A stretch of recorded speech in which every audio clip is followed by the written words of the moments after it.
Ladies and gentlemen, welcome to another episode of the podcast. I am Paul, and today I'm going to begrudgingly talk about the biggest pop culture story of the week, the Johnny Depp Amber Heard trial. Now, the reason I sound so incredibly defeated about this is a couple of reasons. First and foremost, I hate wading into culture war issues.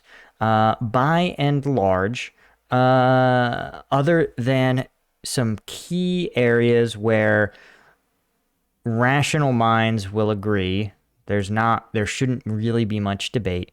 Most of the culture war hubbub is mostly just trash. It's people getting worked up over things that either aren't relevant, aren't meaningful, or just pure boogeymen conjured up over nothing.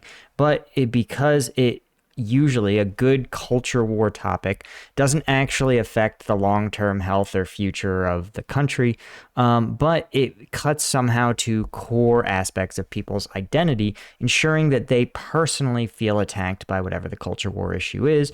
And once you convince people that they are personally attacked by an issue, then you ensure that you will get them worked up about it. And once people are worked up, of course, they show up in my comments, offer their opinions, or more likely proceed to engage in something quasi-threatening, usually profanity-laden, and no cogent point is made. Right. And I think, honestly, a lot of this culture war stuff, and this is a little bit of a conspiracy theory, culture war issues are identified expressly because they don't have long-term consequences for the country at large, right? And that's because the fact is that I think on almost every side of the aisle here in the United States, there's a general recognition that things aren't sustainable in their current state. Whether that's the unsustainability of the climate crisis, the vast inequality, the frighteningly increasing cost of living. These are all issues that cut to real Americans, the unaffordability of medical care, right? These are fundamental problems that as a country, we pay our elected leaders to grapple with hard. And they solving them, right? Or addressing them, right, means that some people, some industries, some entities, corporations, groups of people, they're going to get hurt, right? They're going to be worse off, right? They won't be able to make as much money in most cases. And so you can't have politicians that do nothing, right? They'll lose elections. But you can't have politicians lose the financial backing of people who are already sort of winning in the current system, who under the current status quo are succeeding, making money hand over fist. And so what do you do as a politician? Well, you find issues that don't threaten the actual status quo. And you elevate them to tremendous importance, right? Politicians talk about them. The media talks about them. The more the media talks about them, the more the politicians have to harp on them. The more the politicians harp on them, the more the media covers them. And suddenly you've convinced yourself that, protecting the individual specific outcomes of people who are tiny fractions of a fraction of a fraction of a minority of the country, or extremely obscure, extreme cases of abuse or neglect, suddenly become treated as bellwethers of some sort of larger issue, right? And the point I'm getting at with all this is that Johnny Depp Amber Heard is one of those culture war issues because we've decided, society seems to treat it as a referendum on feminism, men, women, domestic violence. And this isn't to say domestic violence isn't a problem. Obviously, I'm not stupid. It is. But this isn't about that. This is about two people. It's about Johnny Depp and Amber Heard. And we should ignore them, ignore this case for a number of reasons. First, Amber Heard and Johnny Depp are insanely wealthy. Yes, Johnny Depp is vastly more wealthy than Amber Heard, sort of in the same way the planet Jupiter is vastly bigger than the planet Mars. But their wealth is so vast that to us, it would be like us trying to compare our house or our car to the size of these planets. It's nonsense. And it's silly, right? To try to draw a parallel between their lifestyles and ours. It's also true that to acquire that much wealth, especially in a profession like acting, or I guess modeling or whatever Amber Heard calls herself, to do that requires unique traits that normal people don't possess. And what do I mean by that? Well, here's the thing. There's 100 million attractive women and attractive men in the world aspiring to be actors or actresses or models. I think actor is considered gender neutral now. So I think both women and men are actors. Point is, the moving to LA, waiting tables, waiting for your big break, right? If you knew someone in your life that was doing that, no matter how skilled they were, no matter how strong their resume was, no matter how good they were at this, you would tell them correctly that they have their chance to succeed was so small, it in practical terms didn't exist, right? For every, let's say, 100,000 or 200,000 people that go into LA trying to become the next Johnny Depp, only one succeeded, Johnny Depp, right? For every 100,000 people, million people trying to become the next Amber Heard, only Amber Heard succeeded in that. And the fact that you have this completely inaccessible profession and you have these two people who chose to embark on it and then, against all statistical odds, succeeded, means that you've selected for traits that have very little in common. First, you have to have a level of naivete and or self-belief, both probably, that boggles the mind, right? And you have to be willing and able to engage in a level of cutthroat manipulation that, again, would make many of us struggle to sleep at night. That said, they're still human beings, right? They're not like aliens. They still are, have feelings, romantic relationships, etc. But you are stuck with this reality that when you have an extremely unique personality type with an extreme amount of resources, and again, bear in mind, Johnny Depp and Amber Heard have both probably made enough money that they could not work, could only take passion projects, could retire to obscurity, and no one would... they would be fine for the rest of their natural lives. But they choose not to, right? They choose to continue to throw themselves into these things. All of these things to say that if you consider Amber Heard as representative of a typical American woman's experience, or you consider Johnny Depp to be representing a typical American man's experience, you're an idiot. You're an idiot. These people have virtually nothing in common with us. And the other thing to remember that's really important about this is that you have two people in this who are uniquely skilled, maybe the most skilled in the world based on the amount of resources they have at manipulating other people. And I don't say this in a bad way, right? But think about the nature of being an actor, is that you convince people, right? Johnny Depp is so good at his job because he makes us really feel like he's really Captain Jack Sparrow, like that Johnny Depp isn't a man playing pretend, that we really feel like it's really Jack Sparrow, right? Amber Heard, I don't know her. I guess I could look her up. She also has been in a bunch of movies of sorts and television. Yeah, she's been in extremely AAA studio productions. She was in Justice League, Aquaman, Magic Mike, Zombieland, Pineapple Express. So she has also someone who's just a tremendous record of being able to convince people that they are something that they're not.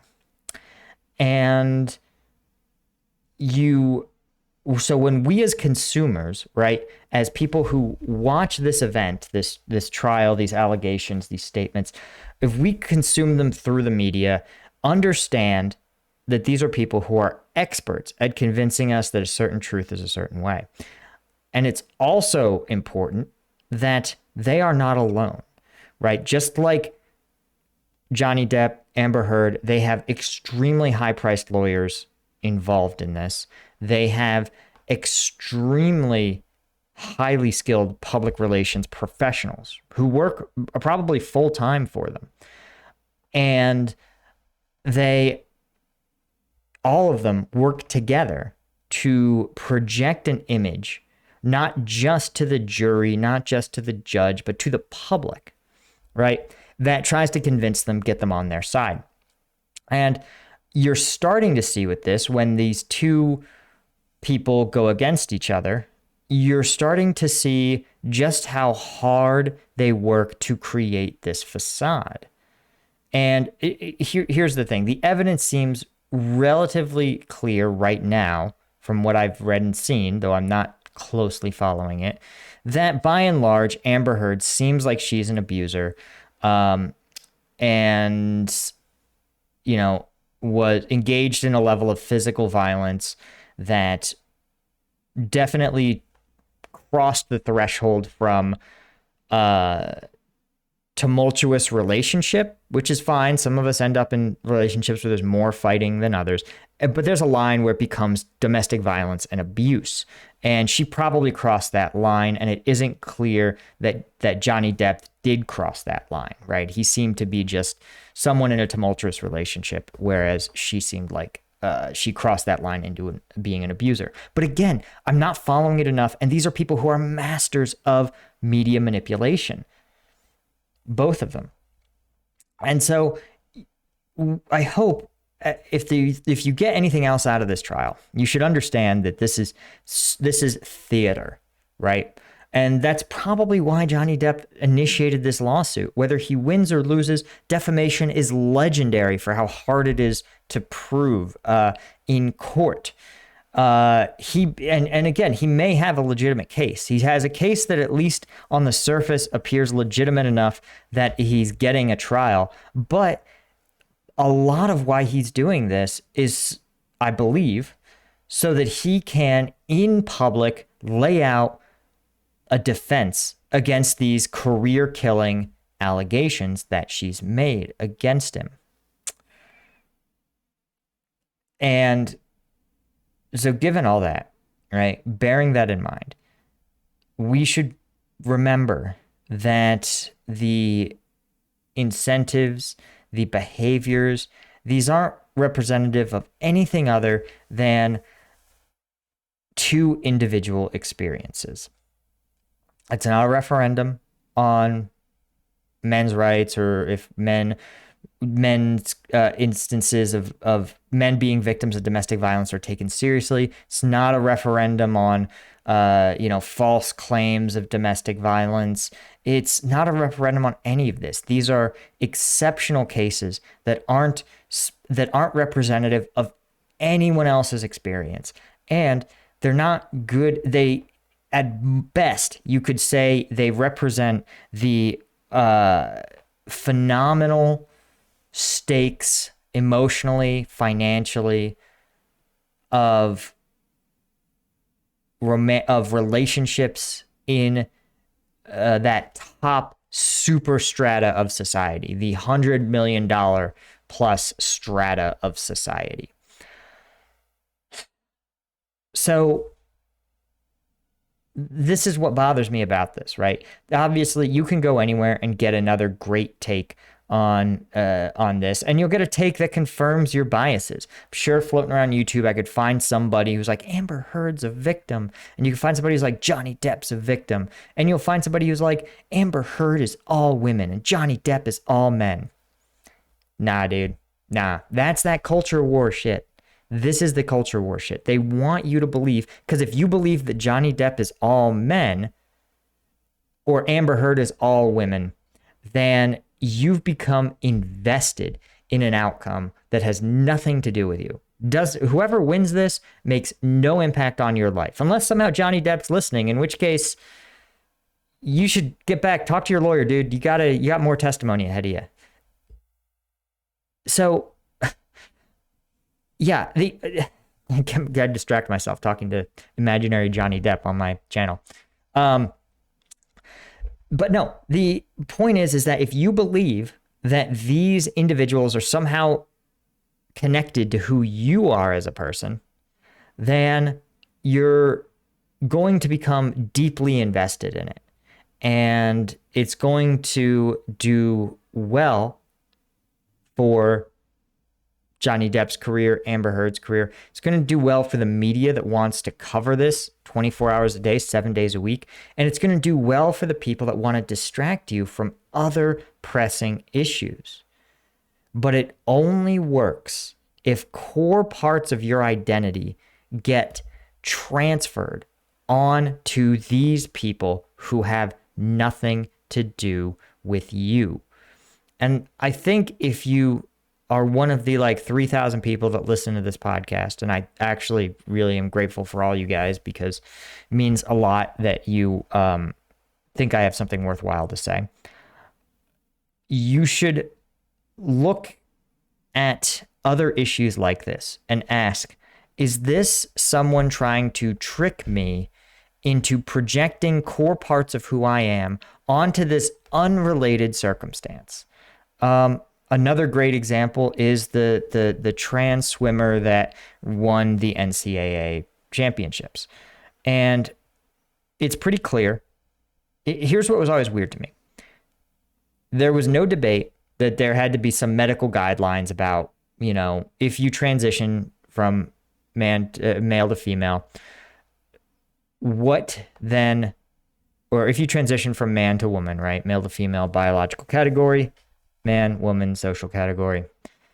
If you transition from living as a man to living as a woman, there are medical gates you must pass to compete as your transitioned gender. And here's the story. Story is the NCAA fucked up. The NCAA screwed it up. Their gates were too easy to pass, and someone who is already a highly regarded swimmer was able to go in and absolutely mop the floor after the transition. The NCAA got bad medical advice, probably because there's just no data on trans athletes, because being trans medically is something that's changing, you know, every year, right? That's it. Guidelines need to be rewritten. An administrative protocol error happened. That's it. That's the only issue at stake. But somehow the media took this issue that has nothing to do with us, that involves the subtle, distinctive biological changes in when someone can and can't compete, and for how long, and in what sport, and how exactly that changes. And they decided, no, this is actually a referendum on all men and all women. It's not. It's not. I don't know swimming. I don't know the medical aspects of transitioning genders. And it doesn't affect me. It does not affect me. So why should I care? You notice that while that was going on, what did the inflation data say? Oh yeah, your cost of living has gone up 8.5%. That sounds more important. How much more is food? Right? Shouldn't you guys care about that? That's how, I mean, you need food to live. Your family needs food to live. And it's going up hand over fist. Someone needs to do something about it, but it's not the elected officials, unfortunately. They need to draw you into these culture wars where they can symbolically try to achieve wins, while the actual quality of life that Americans experience every day gets worse and worse and worse. Anyway, guys, that's it. That's my whole rant for today. Thank you for coming by. Thank you to the people that left me 5-star reviews on Spotify. You guys are the true chads of this. And that's it. Let me know in the comments if you want other topics. I'll see you guys next time.